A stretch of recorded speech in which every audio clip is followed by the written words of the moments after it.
Welcome to another edition of the Lakers Locker Room.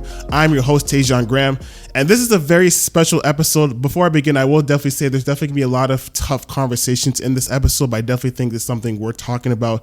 This is the first time I've done a podcast where I'm talking to students at Nipissing, but however, they're not an athlete. But I think definitely what we're going to talk about today is definitely relevant within the sports context, and I definitely think there's a lot to take away from this. So definitely want to put that as a disclaimer, but I definitely think hopefully you guys tune in. You guys will learn a lot from this episode, learn a lot from the special guest, and I really hope that you guys enjoy this episode. With that said, I have a very special guest. This is someone who I met at the end of last year. She put on a great event. If you're watching the YouTube version, she's definitely got on her t-shirt, which is definitely going to talk about. A great person, great to know, really supportive of her. Please welcome to Lakers Locker Room, Micah Macleod. Micah, how you doing today? I'm good. How are you? Thanks for having me. No doubt. We were talking about it before, but this is your first podcast. So, how are you feeling going into this? I really have no idea what to expect. I'm just excited to be here. Yeah, I always tell people, you're not going to get no crazy question. I think definitely kind of the stuff that you've been working on, kind of the stuff that kind of helped you to put together, I think is definitely really important. So I'm really glad that we can have this episode for you to really talk about it. Sounds good. I'm so excited. No, for sure. Let's get into it. So let's rewind. So last year we met, obviously through one of my old teammates, Azar. So obviously Azar moved on, but he came up to me, for those who watch this podcast, to give a quick story. He basically came up to me and was like, hey, there's someone that, wants to reach out to you. She saw you shoot for change game, and she kind of wants to do something for Indigenous. So I said, okay, yeah, give her my contact info. And then obviously we met and I kind of gave the framework. This is kind of my question to you, kind of, what was it that kind of, before we kind of talk about your event, kind of what was it that wanted to get you involved, in the student life in terms of creating a platform? Because I definitely said over the last few years, Nipissing and students here at Nipissing definitely gotten a lot more involved in terms of, specific areas and stuff like that. So obviously your area is specific for Indigenous. So as a student, kind of what got you involved in terms of wanting to do something big and kind of using sports to use as a platform? So when I watched your game, I noticed obviously you're on the basketball team, so you have connections with basketball. Yeah. But you're also just a student here, so why couldn't I do it too? Right. And I kind of just had the thought if we have something for, Black Lives Matter, why can't we do this for Every Child Matters? Right. It's basically, it's not the same thing, but it's the same kind of format and stuff. So yeah. I just thought, why not? Why not me? Yeah, so I think the biggest thing too, I always tell people the passion, right? If you have something that you're passionate about, I think it always seems to come through. Because I've had people come on this podcast before and they're like, yo, I don't know what to say. I'm not the most loud person, but I've always said the passion finds a way to come through. So kind of, what was it that really wanted you to finally say, okay, you know what, I'm doing this, nothing's going to stop me, kind of what was the final straw for you to say, okay, I really, really want to do this? That's actually, that's a good point. I grew up in a town that is really close to a native reserve. Okay. And so I watched people be in close proximity to Indigenous people, but know nothing about them. Mm-hmm. And so I kind of saw that a little bit here in some of the students. And I was like, oh, we need more connection. We need more integration between our cultures. Right. And so that really pushed me and that drove me to, connect with people and do the event with athletics because it's a different community. Right. But I also think too, because sports is such a great platform, and two, it's the intersectionality with sports is huge because you have you're always on a team where there's different, backgrounds, me being basketball, I've had black teammates, white teammates, Hispanic teammates. We got two people on a team from different countries, one's from Portugal, one's from New Zealand, right? So I definitely think you definitely made the right decision by kind of intertwining with sports, because I think, we'll talk about the event just now, but I think it really helped to get your message out there. So for those who don't know, kind of talk a bit about what the event was and kind of what you did to kind of put it together. Okay, so in the fall for Orange Shirt Day, it's every year. It happens because of residential schools and the history in Canada, about that. Yep. And so with the soccer team, I kind of teamed up and I was like, I want to hand out these shirts. Right. If you're watching the YouTube version, yep. Hand out these shirts, and they say Every Child Matters in the back. They're kind of an integration between Nipissing, the logo, and Indigenous culture. And they were like, yeah, for sure, sounds great. And then we also handed out orange ribbons, which represented Indigenous child that was a victim to a residential school, and they're hanging around campus. So if you ever have seen those, that's what they're for. And we also it's basically just education, spreading awareness. They weren't for sale. We just wanted to give them out as awareness, and so people like it starts a conversation. Yeah. If people don't know about it then, and they come up and say, oh, like that's a cool shirt. Like, what's this about? And then I have the opportunity to tell them. Exactly. So for those obviously who are not watching YouTube version but just listening, can you kind of describe kind of what the t-shirt looks like? Yeah. Okay. So it's the NU logo with just like the N and then the U. Yep. And in the middle, there's like Indigenous symbols, which like I can go into detail about it, but then there's like feathers at the bottom, so it's kind of like a play on a dream catcher. Yep. And then on the back of the shirt, it says "Every child matters." Yeah, which I think is awesome, right? Because I think the cool thing about like, you know, I've always said about the universities that you, especially if you're a student that wants to get involved, it's very easy to get involved because a lot of times people look at Nipissing and say, oh, like it's a small school and things like that. Like that's perfect. But that's the advantageous part about it is because it's very easy to connect. Because when we first met, you asked me questions, you know, like how did you start Shoot for Change? What did you do? Stuff like that. Like it was very easy for me to introduce you to Dr. Walmsley because like he's not hard to reach, which is I think is the cool thing about him because like he makes himself very accessible to students who want to get involved. No, that's for sure. That was like one of the things too that why this event happened so smoothly because like there were so many places that I could go like on campus. Yep. The Indigenous offices here, like they have great support. They really helped me a lot. And also like to do with this shirt, I wanted it to be like a part of Nipissing so that students who aren't Indigenous were like, oh, I want to wear that too. Like, yeah. That's sick. Like I want one. So yeah. Yeah, like how has it been like? Because like for me personally, like doing Shoot for Change the last 3 years and having now 2 sets of different shirts, it's crazy. Like when I first co-founded New Base 4 years ago, we did our first t-shirt campaign, which was our NUD campaign back in 2021. To this day, like there's people who still wear that t-shirt, and it's crazy. I've seen people wear that t-shirt. I've seen the Shoot for Change t-shirt. I haven't seen too much of like the new t-shirt yet, but obviously like it just came. But like the first 2, like I've seen so much. How do you feel when you see around campus, if you have, about people just wearing your t-shirt and just saying like, yo, that's something that I created? No, that's actually so funny because, well, my friend helped me like design this too, like last year, and then shout out your friend before we forget. Shout out my friend Vanessa. She's so good. I like kind of like told her like what I wanted, and she like drew it for me, and then it came out great. By the way, and then I put it up. Thank you, and then I put it like on and my iPad, but whatever. No, when I see people like on campus wearing it, I'm like, oh, that's so right? Sick. No way. Yep. Like, and I actually think like, do they know like that I made that? Whatever, it's okay. That's okay. Exactly. That's like, okay. Sick. Like I'm glad that they're wearing it. Like. Whatever way that I can get people to, you know, get into it in the conversation. Yeah, so for those who don't know, obviously the event was called the 215 game. Yeah. So when we first met last year, I think it was around this time last year, you know, and we were talking about the plan. I think we met a couple times, you know, before we met with Dr. Walmsley. And we came up with the idea of the 215 game, right?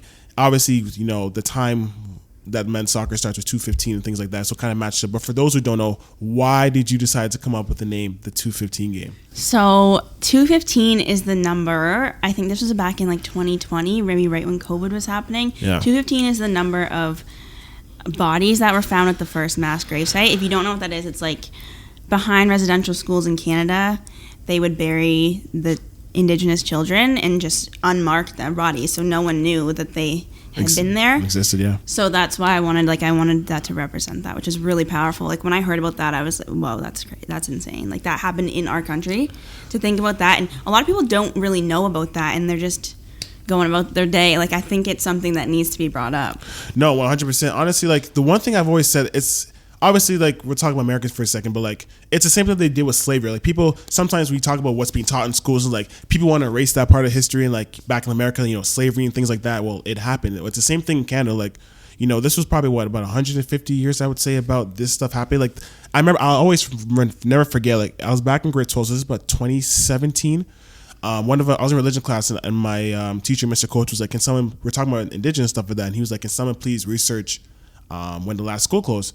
And it was Saskatchewan 6. That's like insane, like 1996. And my teacher was like, I was 16. I was still in high school. Yeah. So I always tell people the last school in Canada was Saskatchewan, 1996. No, it's like today when you think about things in history, like, oh man, that was terrible way back then. But to think like we could be like alive and you don't even know that's going on. Yeah. That's actually, it's scary. Yeah, it's very scary.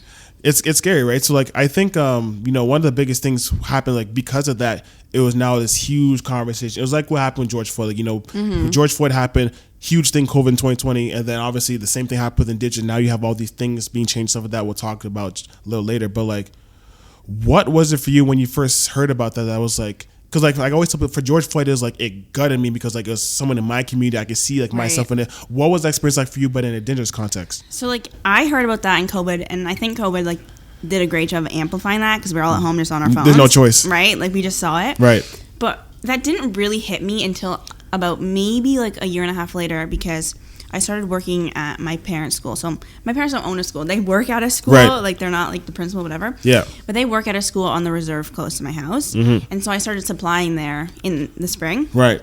And I was just like able to look at these children, like kindergarten kids, and see like they're just so full of life and energy and joy. And I thought about the unmarked grave, and I was like, no, like that is like, it really, really hit me knowing that these students that I teach, that could have been them.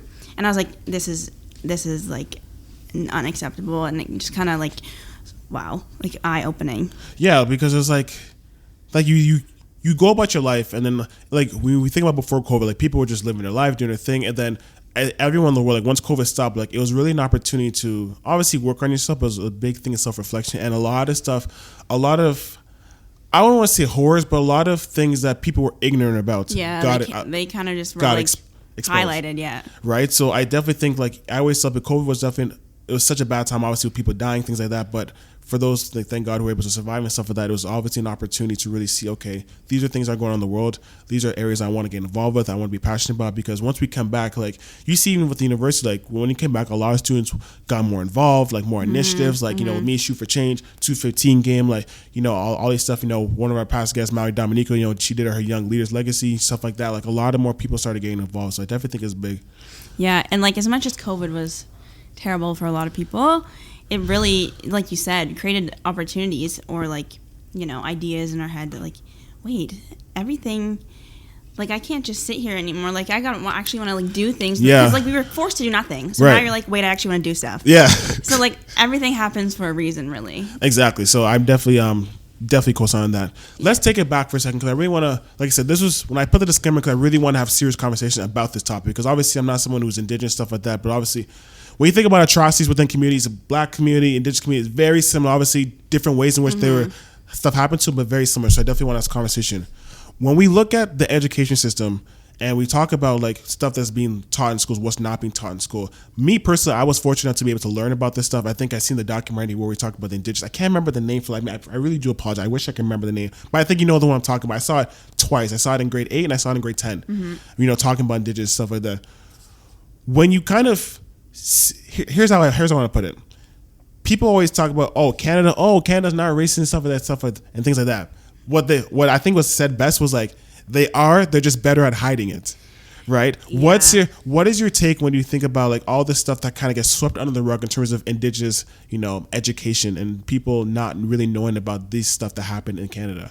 Yeah. So when I think about it, in my high school, there were so many Native students that went to my high school, and yet we didn't have like a class that like taught about their cultures. Really? No, which to think about is crazy. Like we did not have, and the majority of the population was yes. That's messed up. And like we were so integrated with these students, yet we didn't know anything. Well, I say I am also Indigenous. Yeah. Like, but as I hung out mostly with a lot of white students, right? The white students didn't know much about Indigenous culture. Yeah. Which is insane to me, because they know, like, they're right there in our classrooms. We're friends with them. Right. Like, we were, like... We don't take the time to get to really know who they are. Like. Exactly. And when I say, like, my town is literally on the border of the biggest reserve in Canada, so the Six Nations Reserve. Yeah, what's your town, by the way, for those who know?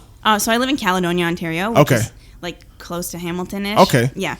So the Six Nations Reserve is the biggest one in all of Canada. I didn't even know. Wow. Maybe Ontario. I don't know. It might not be Canada. We'll say Ontario for a second. But what's the population, if you know? No, I actually don't know. But it's like... But it's massive, though. Yeah. Okay.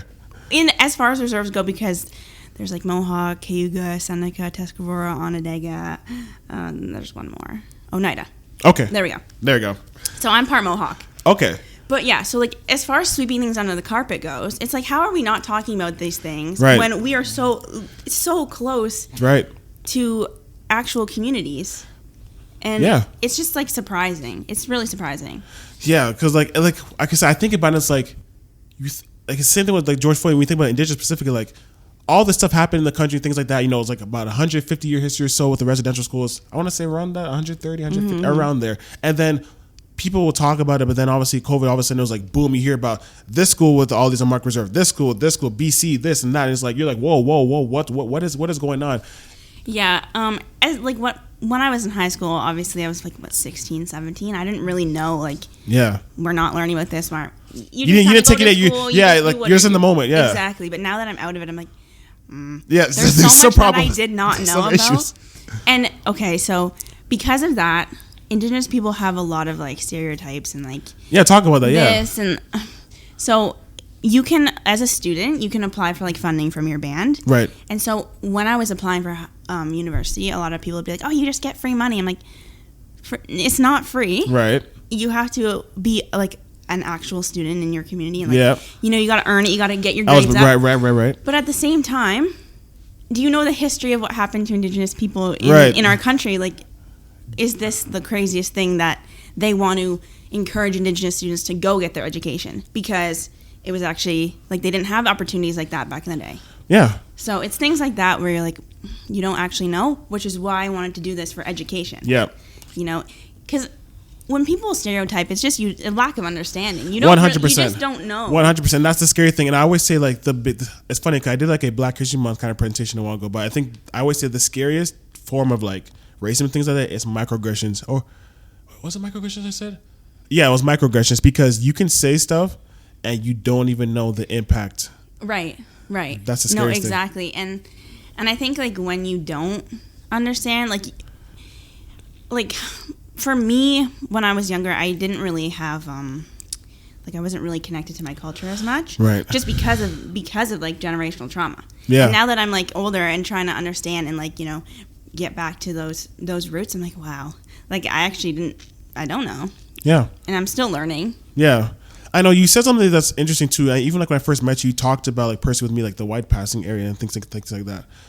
How has that experience been for you in terms of when you tell people you're Indigenous and then they have like those conceptions like, oh, like, wait, but you're white. Like, how has that been like for you? Because obviously it's the same thing like with people who are biracial. Like, it's the same thing like, are you Black, are you white? And it's the same thing with you with white passing from Indigenous. So what's that experience like been like with you when you tell people these things and you're trying to give that education, but people might have these stereotypes saying, oh, well, you're white. How do you know about this? Right. So if you've never seen me before, I have red hair and I'm quite pale. Yeah. So telling people that I'm Indigenous they're like, whoa, really? That's right. That's because you don't fit the stereotype of what they think an Indigenous person is. Right. Which I get it. Right. Okay. Like if you look at me, you're like, okay, that's I get it. Right. But it kind of is an advantage to be able to talk about these things. Like there doesn't have to be this one size fits all for Indigenous people. Right. They might look like this. They might look like that. Yep. And my friend kind of said that because so I designed a basketball jersey too. Yeah, we'll talk about that later. We'll talk about that. At that game, I was like talking about it. I'm like, well, I made a joke. I said a speech at halftime, and I made a joke. I was like, I'm sure this is what you pictured when you heard Indigenous designer, okay? And then I was talking about myself because it's not what you would picture. And my friend's like, no, but that's fine because it's showing people that you don't have to look a certain way to learn about their culture. You don't have to look a certain way to, appreciate my culture and things like that. So that's kind of where I get the advantage. Yeah. Also, another reason that I do these things and want to encourage education because as someone who is Indigenous, I have never been stereotyped because of what I look like. Right. But I still have, family members who have. Right. And cousins who have, and I'm still we have the same culture, but that doesn't happen to me. Yeah. You know what I mean? Yeah, I do. Mm-hmm. So that's part of why I really like to, educate and support. Yeah, because that's the biggest thing. Because I said stereotypes is so dangerous because people always have these misconceptions about what they think someone looks like, and then you see someone and say, "Oh, okay, what this or that," but the most important thing is not what the person looks like, but what's the message that they're saying. Yeah, that's actually, good point. Right? People, obviously it's different for me because obviously I created Shoot for Change, so obviously I'm going to be the face of it. And obviously I am fully Black, right? But but here's the thing though, when we first started New Base back in 2021, we actually had one of my boys, Devin, doing that. Shout out Devin. He's actually just became a police officer. He's actually starting training and things like that. But he introduced me to someone who used to go to school who I'm good friends with named Alex Ciparoni, right? She was doing teachers college. She's going to last year. She was white and she's from North Bay, right? It wasn't a hesitation for me. I wanted to obviously get to know her, but obviously because Devin was like, hey, like, yo, I think this person would be great to be part of New Bay, stuff like that. I was like, okay, cool. Let me introduce me to her and stuff like that. It was still COVID, so it was on Zoom, stuff like that. And I asked her a question. I was like, hey, like, kind of why did you want to get involved, stuff like that. And she just really was talking about being a part of the change. The point I'm trying to make is like, it was a no-brainer for her to be a part of it because one, I knew that she had her intentions were good, but two, it's good to have some people that don't look like you about a cause that doesn't impact 100%. My really good friend Brooke, she's on the ski team. Shout out Brooke. Shout out. She is like my biggest supporter in all this. So are my other friends. Like I can't thank them enough, honestly. Right, of course. And only like a majority of them are not native, but they're supporting me, and like it shows that like they're interested, they're supporting. And that is like the biggest point of these things is to get integration and understanding of different cultures. And I think that's like the best part. Yeah. Which I think is cool. Like I said, North Bay, like there's a big Indigenous population, but when you think about sometimes with the students, like it's predominantly white, right? Yeah. But I think the one thing I've seen specifically with Shoot for Change, and you probably saw with the 215 game, was like there's a lot of people that are actually kind of willing to support things like that, especially with me with Shoot for Change, because obviously I'm from Toronto, or Scarborough specifically, and obviously Scarborough's full of diversity, and I love that. That's what I love about Scarborough. Coming up here in North Bay back from 2019, that's a bit of a change. It's a different world, right? Yeah. But like, so doing Shoot for Change and being able to see all the people who don't look like me, who this event doesn't impact their community, but they want to support, it's huge, right? So kind of my question for you is, circling back to talking about 215 games, kind of what was the result? Like, how did it go? Like, kind of when you actually were able to see it live, and the T-shirts and doing the game and the ceremony stuff like that, kind of what was the reaction of the 215 game when you were actually able to do it live? For myself, I was just like so excited, like that I could even do something like that, because I'm just like a student here, but anyone could make a change, really. Right, 100%. Honestly, that's one of the biggest things I learned is that even if you have something that you're passionate about, just start. Just have an idea. Just reach out. Start.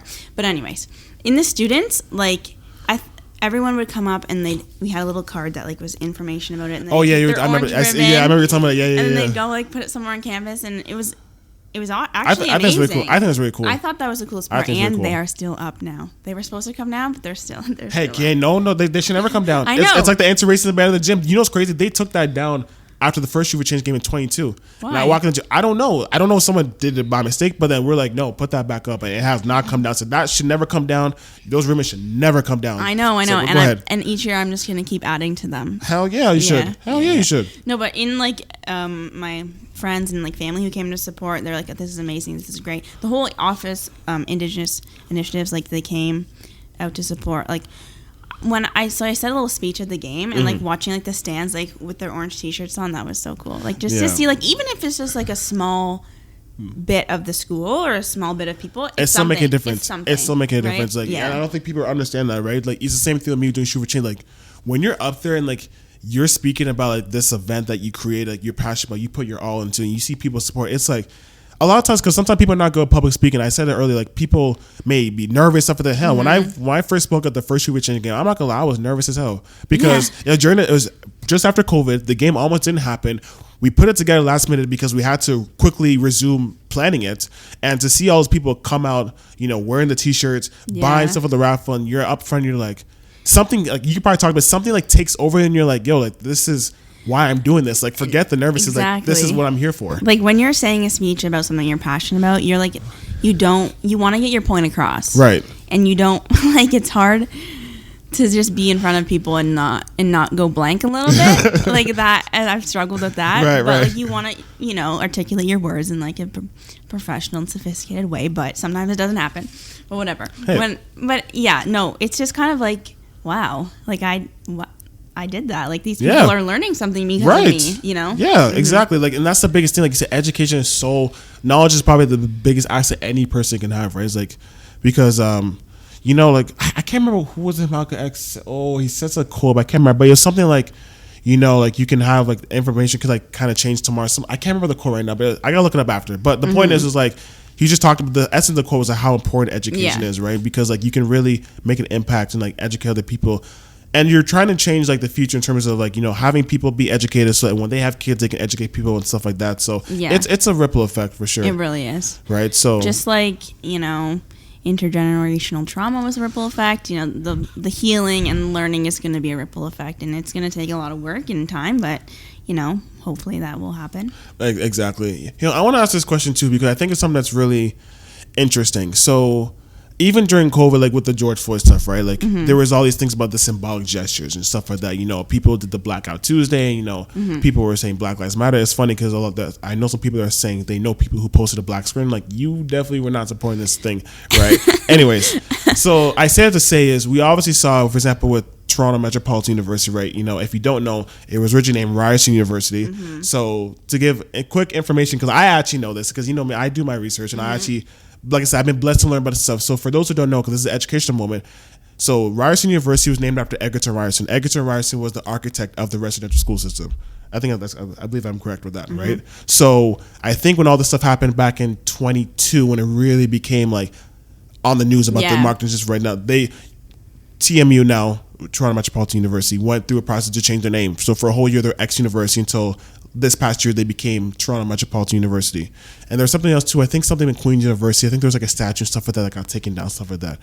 When you see this stuff happening kind of in the media, you see like schools like TMU change their name because of them being educated. What's your stance on it? Do you think it makes a difference? Do you think it's something that could like that shows that they care? Like, kind of what's your whole take on it? Because like I said, with the COVID, the George Floyd stuff, people say symbolic gestures. I do think personally, like, it's a good thing that they're trying to re-erase it. But, like, what's your thoughts on that stance? That's a tough one, because I have talked to like my dad, he's Indigenous. My mom is white, he's Indigenous, and my mom. So I have two perspectives, right? And it's hard to, because everyone has a different opinion. Yep. So you can't go into like a room full of Indigenous people and all have the same thought about it. Yeah. Because some of them are like, I don't care, like, it doesn't matter to me. Right. Some of them are like, no, that's absolutely amazing, like, I love that happening. Or some people be, you know, it's different for everyone. Right. Me personally, I think it's a good idea, because it's an opportunity to, you know, tell people about why they're changing it. But if they don't just change it to change it, then it does nothing. Yeah, like if you don't have the education factor associated with it, then it's okay, what are we doing? Right. If you're going to change the name and then, you know, think that you're doing a good job by just changing the name, sure, you are doing a good job by doing, but what else? Like, what are you really doing to help these Indigenous communities? What's the follow-up? Exactly. That's my opinion on it. Yeah, I agree with that, because I think the good thing too is because people started, I think I even did the same thing. I think I did my research too about it, because I was like, okay, they changed the name. I was like, okay, why they changed the name? Okay, probably something with Indigenous, but like, what's the actual like story behind the name? And then when I searched up Ryerson and found Egerton Ryerson, I was like, oh, what the heck? Like, you're seeing a lot of these things too, like in sports, like with like Washington. Yeah, the Redskins. Yeah, now the Commanders. Yeah. Yeah. Well, the way you think about Redskins is crazy. When I think about it. No, like when you think about it now, you're like, that's a crazy name. That's crazy. That's over the line for sure. That's crazy. There's other examples too. Yeah. Like, I think in baseball they were thinking about changing, like. Yeah, I can't remember. Did they change the Indians to the Guardians? Yeah, right? that's what it was. Cleveland, thank you. That's what it was. The Indians, yes. I was like, it was even Cleveland. I was like, what name was it? The Indians, yeah. There's also, so I remember like hearing about that in the news. Some people are like, no, we love being represented like that. Like, we are Indian. Like, and but it goes back. It goes back to the stereotype thing, though. Right. So that's the catch-22. Like, then other people were like, no, we don't like being called that. And so it's like you have two sides. Right. So if you're gonna change it, do something else too. Yeah. Benefit, like, help the community, and don't just change the name and think that you've done enough, because what does changing the name really do to these Indigenous communities? 100%. Like, yeah, like, okay, like you might say this is a symbolic gesture, but like I think like I said, is like, if you're gonna change the name, you need to have the follow-up of the education piece. Yeah. Right? Because it's one thing to change the name, and people are, okay, cool, you change the name, like, and I think that's a good thing too, because like people might think, oh, like, we're changing the name and that's it. No, change the name. Why are we changing the name? Why is this an important conversation? What's the follow-up? How are we going to make sure that these things don't continue to happen? I think that's the important part too. So I also work at a summer camp, and they have like a teepee on their logo. Ooh. And they've had it for like forever. Oh. And they're like, should we like get rid of this? Like, I'm not sure. Like, they had a whole discussion about it, whatever. I'm like, sure, you can get rid of it if you want. Yeah. But at the same time, wouldn't it be more beneficial if you had like an outreach program to like send Indigenous kids to camp? Like, you know, you sponsor them. Things like that where I'm like, symbolic gesture, great. Yeah. Now what? Exactly. What's the follow-up? Once again. Yeah. I agree with that. Yeah, because like I said, it's just like you just can't do something like And it was like shoot for change. My idea shoot for change was like, okay, like people, why are you doing shoot for change? Like, what's this for? Like, obviously for us, it was like, you know, trying to create the first BIPOC bursary, which we successfully did through the Warren Lindsay bursaries. Probably at this point, I'm only 23, but probably my greatest life achievement right now is being able to launch the first BIPOC bursary at the institution. Right. And I will say that's the one good thing about. And how do I put this? I think the one good thing about Nipissing is like when I was doing my research, obviously, like I always tell people the story kind of why the shoot for change. Because like, if you look at, for example, Nipissing, you search for Indigenous, there is multiple bursaries for Indigenous, which is great, right? Yeah. But that's what kind of got me involved. On the flip side, do shoot for change is because like when I first came back from campus from COVID in 21, it was like okay, but there's no BIPOC bursaries, right? And obviously, if we look at BIPOC, there's Black. The eyes Indigenous, and then it's a POC, right? So it's like, okay, I want to be able to have something for Indigenous, which I think should be there. Obviously, Nipissing has a big Indigenous population, makes sense. There are also Black students that come to Nipissing. Yeah. You look at other schools across the country, there are other schools that do have Black bursaries, so it'd be good to have one at Nipissing. So that's kind of why. Yeah.